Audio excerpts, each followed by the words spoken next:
Hello everyone, আসসালামু আলাইকুম। আমি মুজিবুর রহমান, আপনাদের সবাই স্বাগত জানাচ্ছি আজকের লেকচার ভিডিওতে। আজকে আমরা দেখব মেশিন লার্নিংয়ের হায়ারার্কিক্যাল ক্লাস্টারিং। তো প্রথমে জানতে হবে ক্লাস্টারিং জিনিসটা কি। যদিও আমরা জানি যে ক্লাস্টারিং মানে হচ্ছে সিমিলার টাইপের ডেটা পয়েন্টসগুলোকে নিয়ে গ্রুপ করা, তাই না? দেখেন এটাই বলা হয়েছে, it is an unsupervised learning technique use to group similar data points together. এই ক্লাস্টারিং কনসেপ্টটা কিন্তু আমরা এর আগেও ডেটা মাইনিংয়ে পড়ে আসছি, তো এই জন্যই বললাম যে ক্লাস্টারিং কনসেপ্টটা আমাদের জন্য খুবই কমন বা পরিচিত, তাই না? তো ক্লাস্টার অ্যানালিসিস বলতে কী বোঝায়? ক্লাস্টারকে মানে ডেটা পয়েন্টগুলোকে ডিভাইড করার যে ওয়েটা সেটা হচ্ছে ক্লাস্টারিং, এবং সেই ডিভাইড করবে কোন ওয়েতে সেটা হচ্ছে যদি সেম ক্লাস্টারের মধ্যে হয়ে থাকে, মানে ক্লাস্টারিংটা যে সেম ক্লাসের কিছু ডেটা পয়েন্টের মধ্যে ক্লাস্টারিং করা সেটা হচ্ছে হাই সিমিলারিটিকে ডিনোট করে, ঠিক আছে? আর যদি ডিফারেন্ট ক্লাস্টারের মধ্যে ক্লাস্টারিং হয়ে থাকে বা ডিফারেন্ট ক্লাসের মধ্যে ক্লাস্টারিং হয়ে থাকে সেটাকে বলা হয় লো সিমিলারিটি, অর্থাৎ তাদের মধ্যে সিমিলারিটি খুবই কম, ওই যে ডিস্টেন্সগুলোকে নিয়ে ক্লাস্টার ক্রিয়েট করা হয়েছে। তো গুড ক্লাস্টার কখন বলতে পারবো আমরা? যখন হচ্ছে হাই ইন্টার ক্লাস্টার সিমিলারিটি থাকবে, যখন অর্থাৎ একটা ক্লাসের মধ্যে বিভিন্ন ডেটা পয়েন্ট থাকতে পারে, সেই ডেটা পয়েন্টগুলোকে নিয়ে যদি ক্লাস্টার বিল্ড করি আমরা, তাহলে সেটা বলতে পারবো আমরা যে হাই ইন্টার ক্লাস্টার সিমিলারিটি। আর লো ইন্টার ক্লাস্টার সিমিলারিটি বলতে কী বোঝায়? যে অন্য মানে কয়েকটা ক্লাসের মধ্যে যদি ডেটা পয়েন্টগুলোকে নিয়ে আমরা ক্লাস্টার ক্রিয়েট করি বা গ্রুপ ক্রিয়েট করি, সেটাই হচ্ছে ইন্টার ক্লাস্টার সিমিলারিটি। তো ইন্টার ক্লাস্টার আর ইন্টার ক্লাস্টারটা আপনারা নিশ্চয়ই বুঝতে পেরেছেন। তো আমাদের ক্লাস্টারিংয়ের মেজর কিছু অ্যাপ্রোচ আছে, সেগুলো হচ্ছে partitioning approach, hierarchical approach, density base clustering আর গ্রিড বেস অ্যাপ্রোচ। এই চারটা মেন ক্যাটাগরি আছে। তা আজকের ভিডিওতে আমরা দেখব পার্টিশনিং অ্যাপ্রোচ, এবং পরবর্তী ভিডিওতে আমরা দেখব হায়ারার্কিক্যাল ক্লাস্টারিংয়ের বা হায়ারার্কিক্যাল অ্যাপ্রোচের এক্সাম্পল, মানে অ্যাগ্লোমেরেটিভ মেথড বা ডায়ানা অ্যালগরিদম বা ডায়ানা ক্লাস্টারিং, এই জিনিসটা দেখব।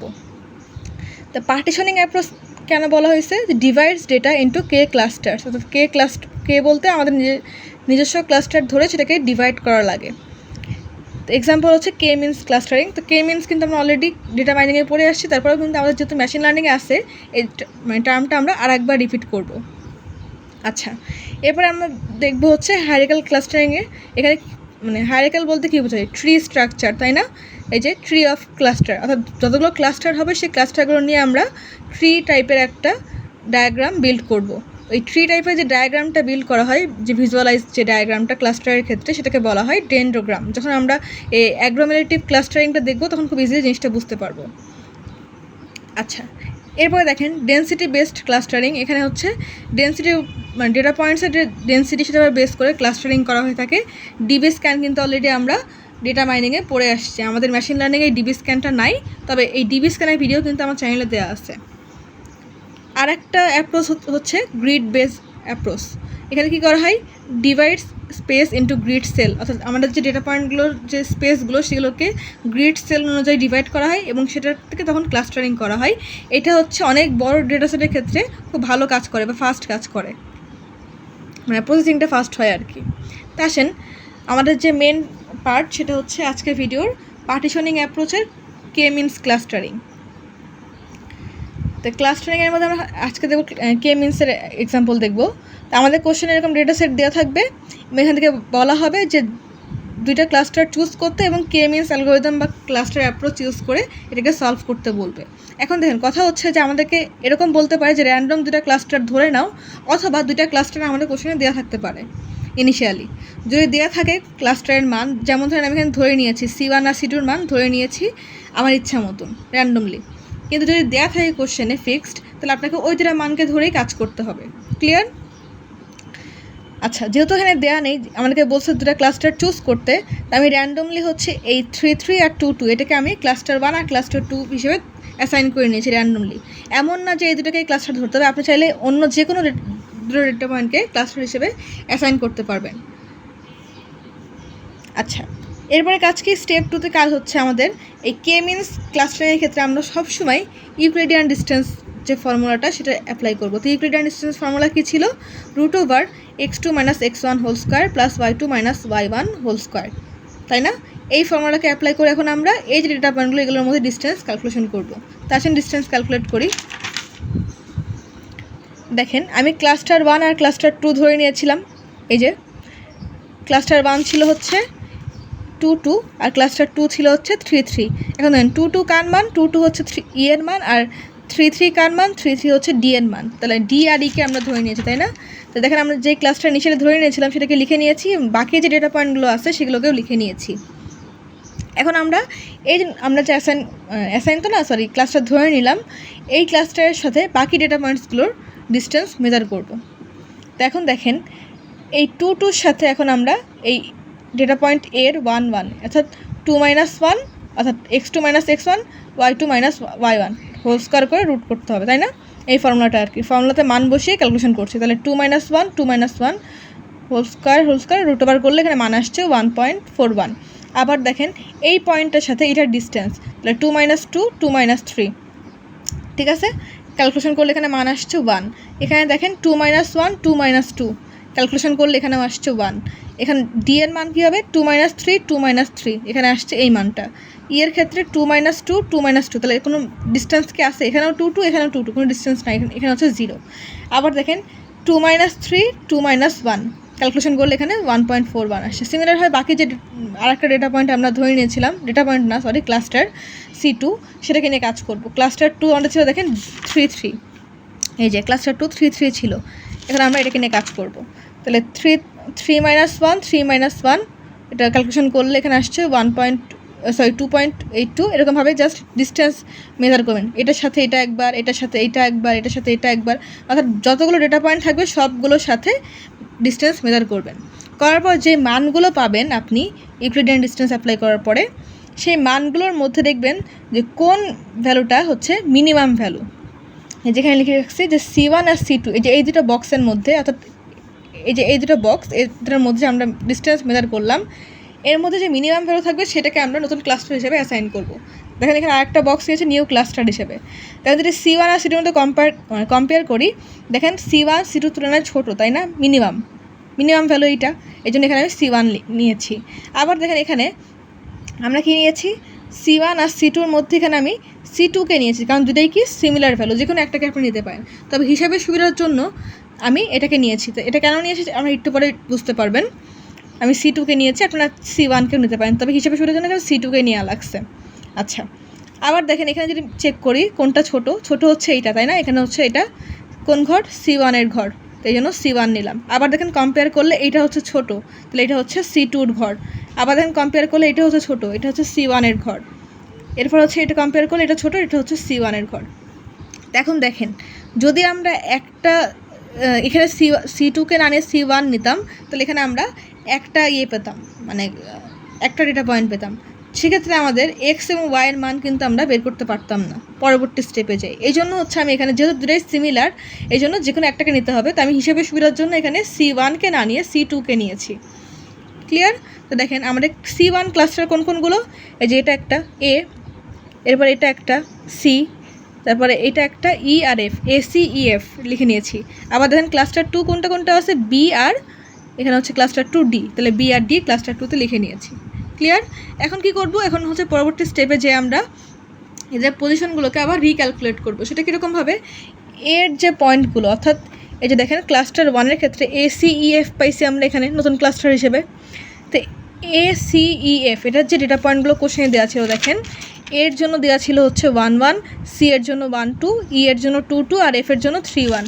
জাস্ট এই পয়েন্টগুলো আমি এখানে লিখে নিয়েছি। এখন কাজ কি? এখন হচ্ছে এক্স এবং ওয়াইয়ের মান বের করব নতুন ক্লাস্টারের জন্য।